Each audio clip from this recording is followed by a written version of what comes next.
I'm Pat Torres. Welcome to The Story.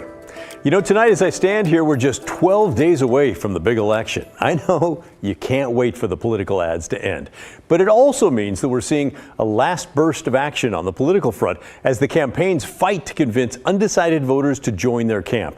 And for two key congressional House races in our region, that meant a visit from none other than the Speaker of the House. It's our big story tonight.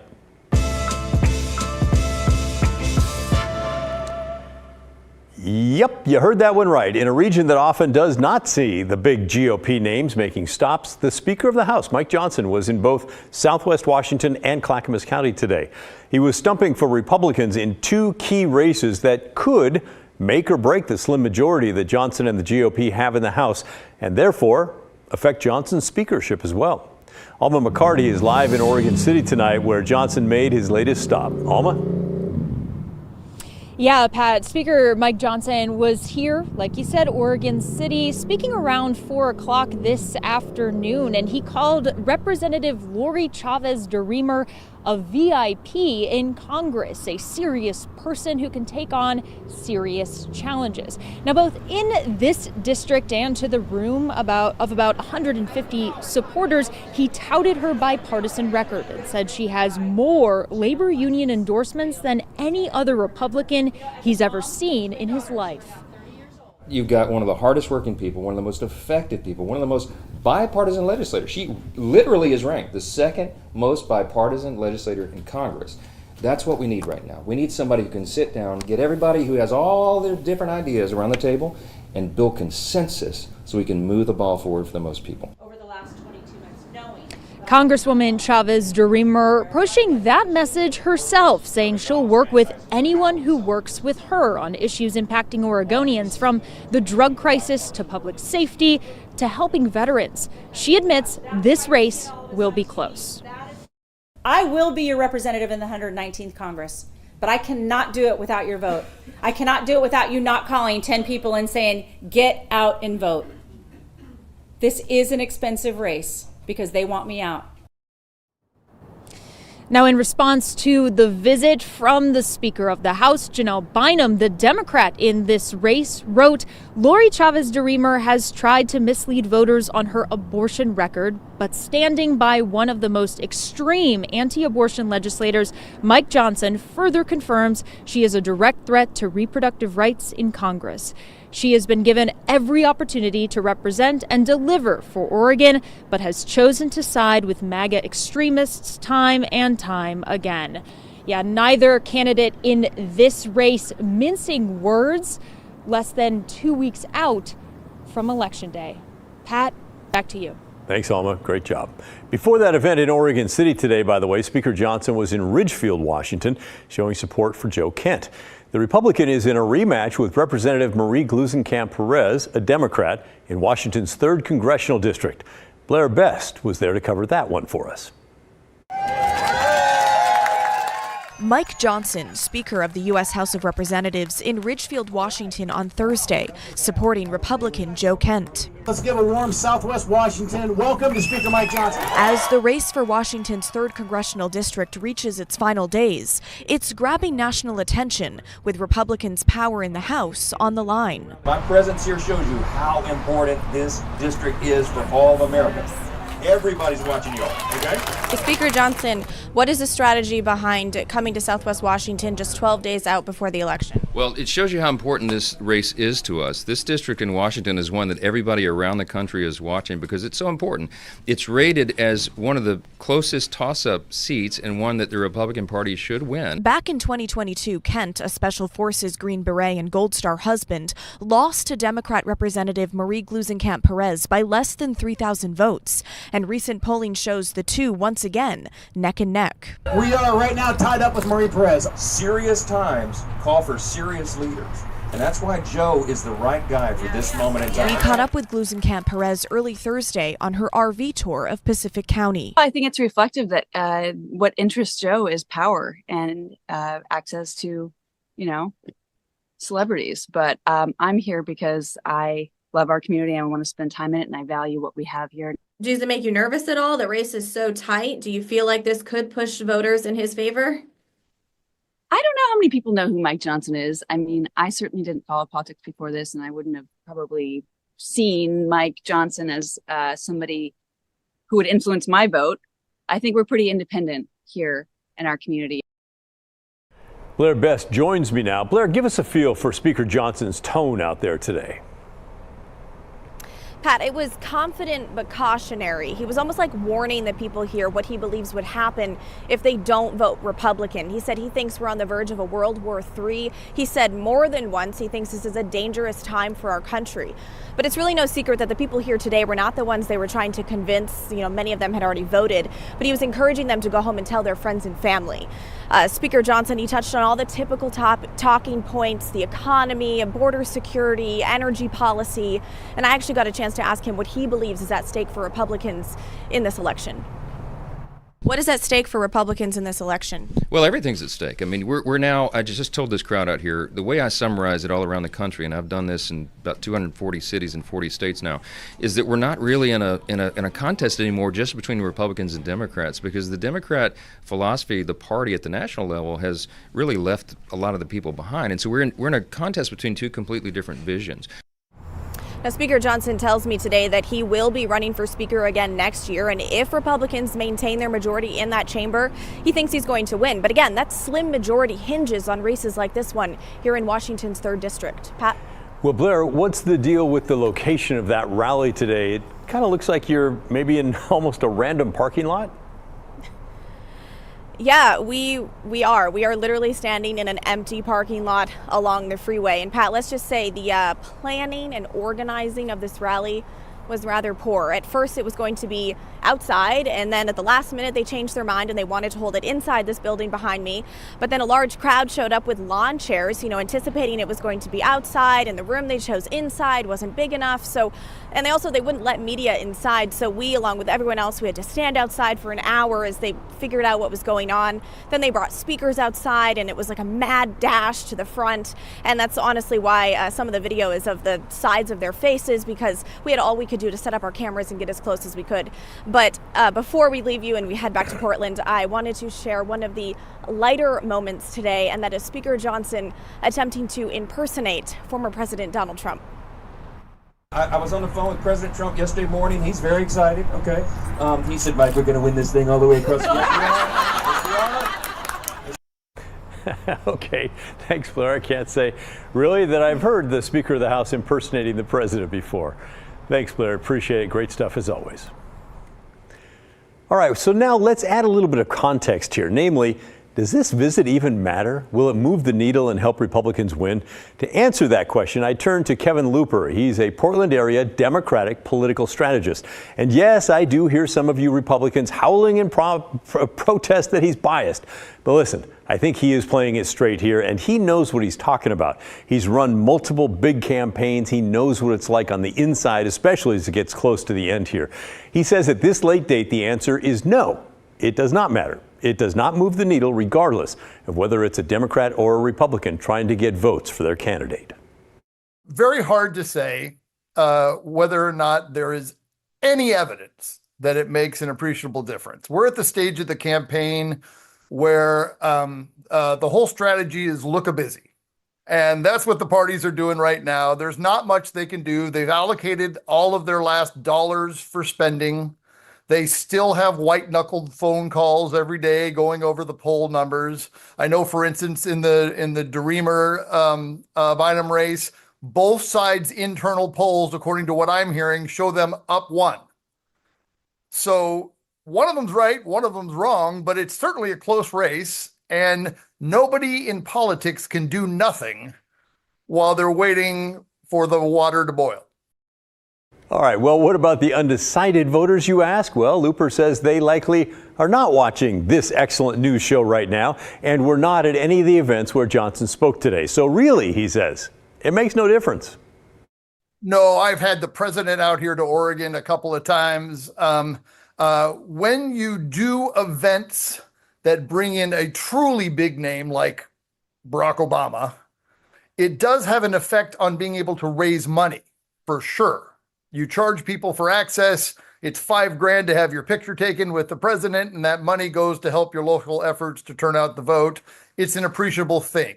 It also costs you a bunch of money to do it, so it's not like you don't have pluses and minuses, but you absolutely on the whole do it. You get a newspaper article out of it.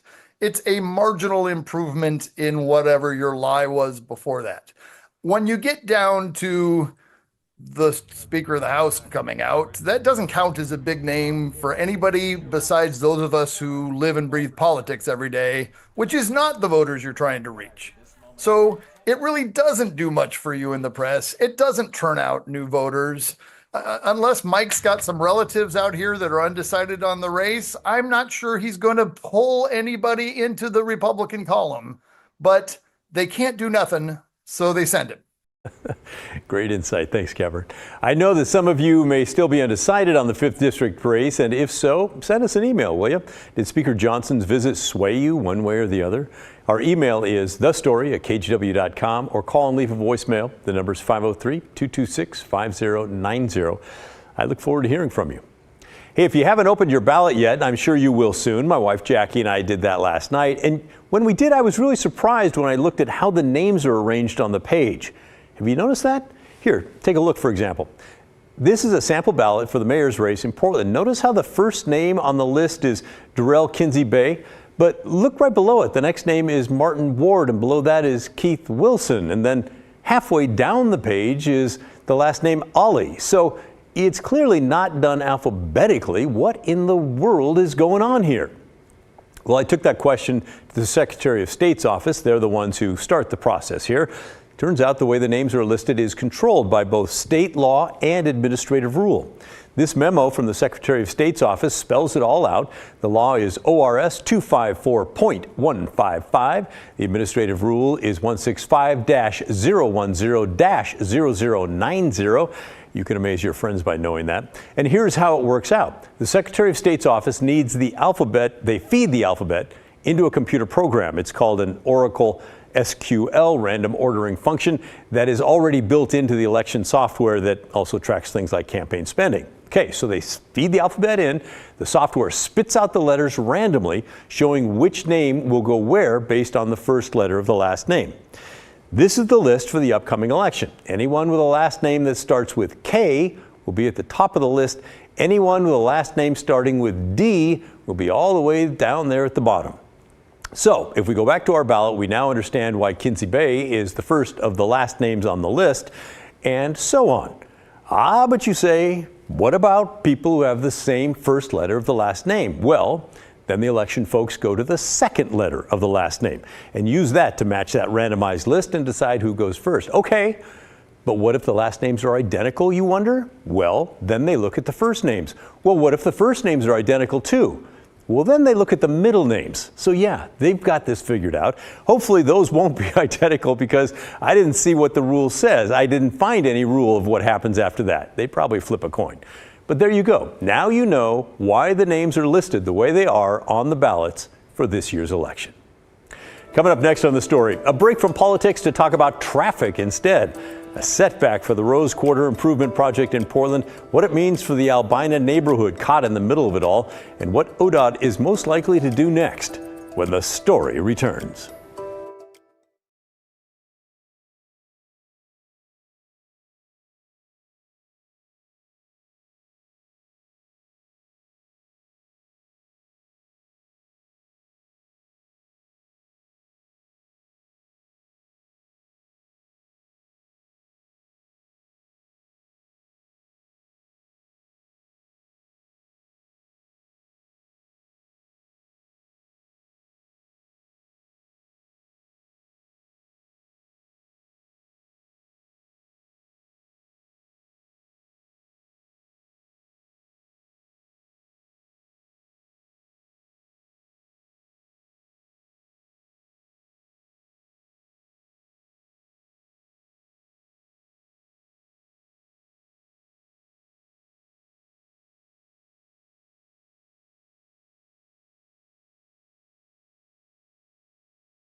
A major setback this month for ODOT's Rose Quarter Improvement Project in Portland.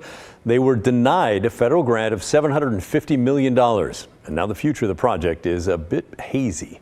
Here's some background. The project plans to widen a 1-mile stretch of I-5 with an additional lane in both directions through inner northeast Portland and put up a big freeway cap on top.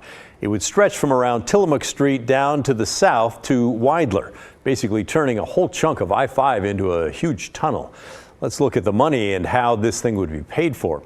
The full project's estimated price tag somewhere between $1.5 and $1.9 billion.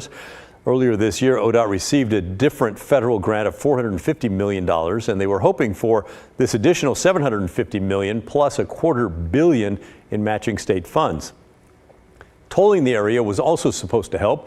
That is until the governor, Tina Kotek, scrapped the plan to toll Portland freeways. That still is on the table for the future, by the way. But now, without that $750 million extra from the feds and no tolling at the moment, well, what's next? This week, ODOT confirmed a plan that we told you about earlier this summer. They plan to use the $450 million from the feds to build part of the freeway cover near Broadway and Weidler, near the Moda Center. Construction is set to begin in 2027, but they plan to build that in such a way that it would fit over the widened lanes if that part of the project ever does happen. Whether or not that actually comes to fruition depends on what ODOT is able to do in the coming years when it comes to funding. They tell us they'll be applying for future federal grants and working with the state legislature during this upcoming long legislative session. And as we've explained many times in the show, the big headline of the 2025 session in Salem will be a transportation package to fund ODOT. The agency's in financial dire straits, something like $1.7 billion short of this year's budget, what they need. That could mean for you and me probably more taxes, maybe in the form of higher vehicle registration fees, maybe a pay per mile system, maybe higher gas taxes or tolling on a wider scale, or all of the above. There's a lot of options that are not going to be very popular with the public. So when, not if, lawmakers take up transportation funding, we'll have to watch to see if the Rose Quarter project gets included or gets set aside for now. ODOT has said if they get any funding from the state or additional federal grants, their priority is to finish the full freeway cap, with the lane widening portion of the project taking a back seat unless more money comes through. Who knows? We'll keep an eye on it for you, though, and we'll be right back after this.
A big shift is underway in Oregon's local news landscape. The Oregon-based company that owned local papers all across the state has just been sold to an out-of-state company. EO Media Group was the owner of about 16 different publications around Oregon: the Astorian, Baker City Herald, the Bend Bulletin, the East Oregonian, the Hermiston Herald, the Redmond Spokesman, just to name a few. The company was founded back in 1908. EO Media also owned the Rogue Valley Times. We went and visited them last year. The paper had just opened in the wake of another newspaper that closed, the Medford Tribune. At the time, the staff was really pretty excited about the future. They had just hired more people and moved into a bigger space, and they were expanding coverage, and people in the area were happy to see it. But now things are pretty uncertain. In June of this year, EO Media consolidated a few papers and scaled back production on others, including the Rogue Valley Times, and laid off staff. Yesterday, they told us they were sold to a company called Carpenter Media. Carpenter Media is based in Mississippi. They now own more than 250 newspapers across America, Northern America, many of them in small cities and rural areas. They say it's their mission to provide trusted journalism and rewarding careers. They also bought Pamplin Media earlier this year, which owned the Portland Tribune and several other newspapers in Oregon. And according to the Oregonian, Carpenter then laid off employees. It's too soon to know how this sale is going to change the Oregon newspapers, but we'll be keeping an eye on it. So to get some perspective on this, we contacted Les Zeitz. He's a longtime Oregon newspaperman, one of my favorite investigative reporters. He's been in this business for 50 years. The family that is behind EO Media, the Forrester family, has a long-standing commitment to community journalism from Astoria to Pendleton to Bend to Medford. They have been keen representatives of the need for local news in the communities that they have served, and have been exemplars in how you can pursue that kind of coverage. But like the rest of us in the newspaper industry, their operations have been battered by the changes in economic fortunes, and that's what resulted in, I'm sure, in the sale that we heard about this week. But you know, the Forrester family deserves great credit for being sort of an institutional element of journalism in Oregon. Zeitz says over the years he's seen newspapers close and reduce staff, and at the same time a loss of trust in journalism. But he does say interest in Oregon news by an out-of-state company could be a good thing, because it means the company sees some kind of business viability in Oregon's media landscape. Let's hope so. And while we're on the topic of journalism in smaller communities, the longest continuously operating weekly newspaper in the state of Washington is at a risk of ending. The LaConner Weekly has been published every 7 days for nearly 150 years, but now it's in trouble. The small Skagit County town is trying to save itself. Eric Wilkerson tells us about the fight to keep the paper from folding. The LaConner Weekly traces its roots back 145 years, 1879. That's 10 years older than the state of Washington, and folks here aren't willing to let it die. When they open their newspapers every week, the people of LaConner get a glimpse of small-town journalism done the old-fashioned way. Oh, they have a nice map in here. There's a good recipe, too, here. And the community calendar is getting bigger, I see. Yes. For nearly a century and a half, the LaConner Weekly News has served its community. But now the paper is making headlines itself. The paper's owner wants to sell the publication before the end of the year. The majority of the community wants to save the paper. I mean, that's where everybody gets their news here. According to research by Northwestern University, more than 130 papers closed or merged last year. That's 2.5 newspapers closing every week. The country is on pace to lose a third of its newspapers since 2005 by the end of this year. I am also just toast. I'm burnt to a crisp. At nearly 70 years old, owner Ken Stern is just tired of the daily grind. He's searched for a buyer for his weekly for 2 years, but can't find one. Ken says the publication turns a profit and provides an important connection to the community. What the LaConner Weekly News does, it ties the fabric of the community together. Now, members of that community are working to strengthen that fabric and form a nonprofit corporation to buy the paper, keeping its ownership independent and local. Something inside struck me that says, well, why couldn't we have a community-owned newspaper? If nobody's going to come in and buy it from the outside, why couldn't we pull it together? But journalism is all about deadlines, and this one is looming just 2 months away. If a journalist or journalists can't do it, the community can do it, and I hope they will. I hope they will too. Hey, that's the end of our show. Thanks so much for watching. And remember, the story, our collective story, that never ends. For those of you watching us live on TV, the good stuff is coming your way next. For the rest of you, however you find us, thanks for watching. Have a good night. I'll see you back here tomorrow night at 6:30.